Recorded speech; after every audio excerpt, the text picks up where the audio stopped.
Kim Chu, napikon na, basher, diretso block sa ex. Pinatunayan na mas mahalaga ang peace of mind kesa sa mga bashers. Catherine Bernardo, nag-comeback sa IG with Four of Spades song. Patama nga ba ito kay Kim Chu? Tara, kwentuhan muli tayo.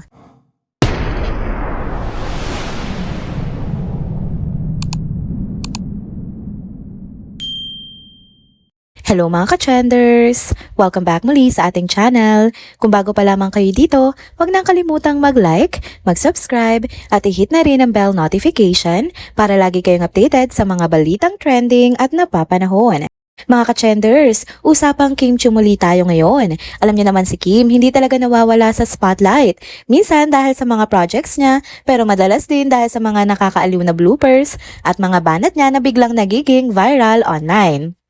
At ito na nga, trending nga na naman si Kim dahil sa nagawa niya ngang pag-block sa isang basher sa ex na dati nga ay Twitter. Oo, hindi na siya nakatiis at this time, pinili niyang hindi na lang patulan kundi i-block na lang ng diretso ang nasabing netizen. Balikan natin kung ano nga ba ang naging issue. Medyo ilang araw na nga rin si Kim na pagtitripan online dahil sa mga di umano sablay niya sa live shows ng noontime show na It's Showtime. Pinakatumatak nga talaga yung mali niyang pagbigkas sa pangalan ng bandang Four of Spades. Grabe, parang naging instant meme iyon at mula noon, madami na nakaabang sa kanya, parang gusto na siyang hulihin kung saan pa siya magkakamali. Kaya naman sa isang episode ng noontime show nila, ibang energy nga ang dala ni Kim. May guest sila na dalawang Pinay singers at proud na proud siya. Kasi finally, tama ang bigas niya ng mga pangalan. Kitang-kita yung confidence niya tapos bigla pa siyang nagpatutsyada. Sabi niya, may mga perfect talaga ng mga tao dyan. Diretso sa mga nakaabang na mapahiya siya ulit. Pero imbis na lumaki yung tensyon, natawa na lang siya ng natawa. Parang pinipilit niyang pakalmahin yung sarili niya habang live.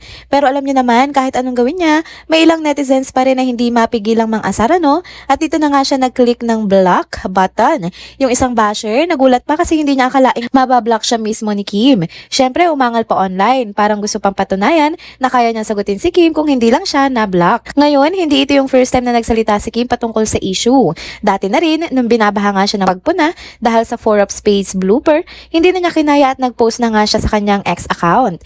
Doon sinabi niya na sana imbis na siyang pagtawanan, mas bigyan pansin ng mga tao yung mas seryosong problema sa bansa, gaya na lamang ng flood control at corruption. Doon siya mas pinuri ng maraming netizens kasi ipinakita niya na hindi lang siya basta nagbabaliwala, may punto rin siya.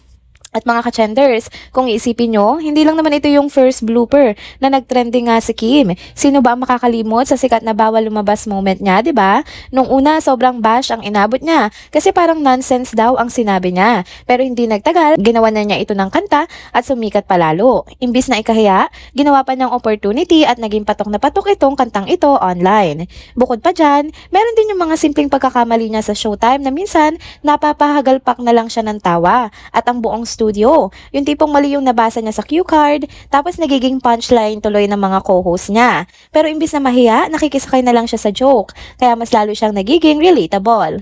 Kaya nga kahit ilang beses siyang matawag na bloopers queen, mas marami pa rin humahanga sa kanya. Kasi 'di ba, hindi biro ang mag-host ng live show araw-araw. Kahit sino, kahit pinaka-veteranong host pa yan, pwedeng magkamali. At yung pagiging sport nga ni Kim, yung kakayahan niyang tumawa sa sarili niyang pagkakamali, yun yung nagpapatunay na may charm siya na hindi mapapantayan. Pero syempre kahit gaano kapositibo ang isang tao, may hangganan din. Kaya kapag sobra na yung pang-aasar at nagiging toxic na, doon napapasok yung block button. At tingin ko, tama rin yung ginawa ni Kim kasi hindi lahat ng bash kailangang sagutin. Minsan, mas importante na alagaan yung peace of mind kesa makipagdebate online.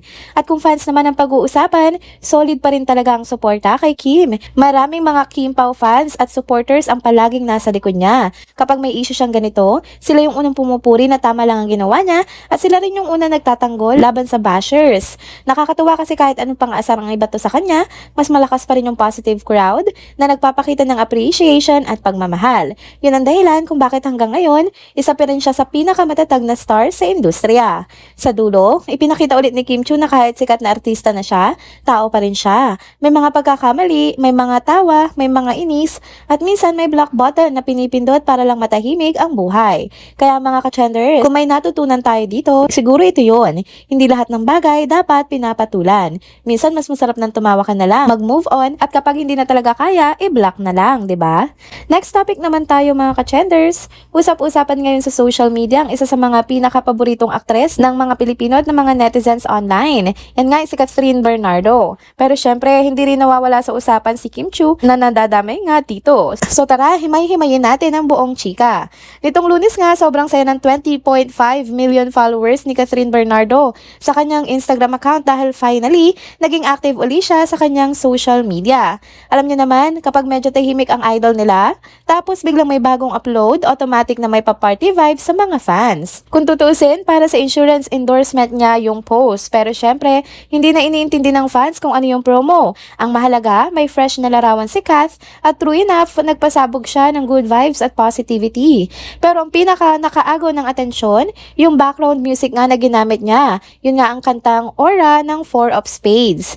Ayun doon nagsimula ang mga mas malalim na usapan at chikahan.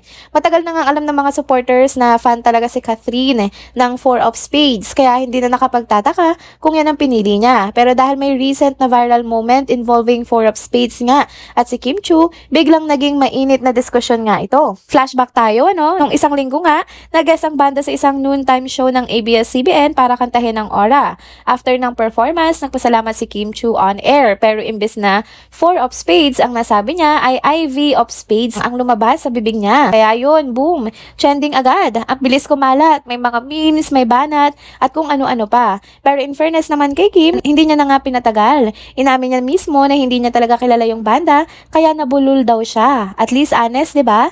Actually, dito mo makikita yung pagiging game niya. Yung tipong marunong tumawa sa sarili kahit medyo epic fail. Kaya kahit may mga bashers, marami ring natawa lang at mas lalo pang natuwa sa kanya. Ngayon, balik naman tayo kay Kath. Nang makita nga ng netizens na Four of Spades ang ginamit niya sa IG post niya, may mga nagsabing coincidence lang. Pero syempre, may ilan din agad na nagsabi at nag-isip na baka patama raw ito kay Kim.